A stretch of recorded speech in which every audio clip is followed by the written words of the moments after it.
I hate cleaning my bird room out and all the bird cages.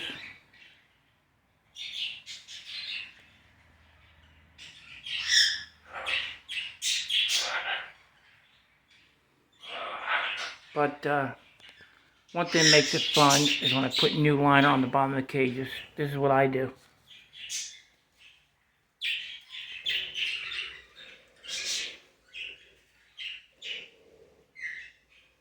It's like a dartboard for my birds. When they shit, they score points. They get Biden in the middle, they get 1,000 points. Hillary, 500. Maxine Waters, 500. Pelosi, 250. Now, Keith Oberman, he's outside the farther part of the circle, but he's a scumbag. He's one of the worst. So he gets 1,000 points if Icky shits on his marker.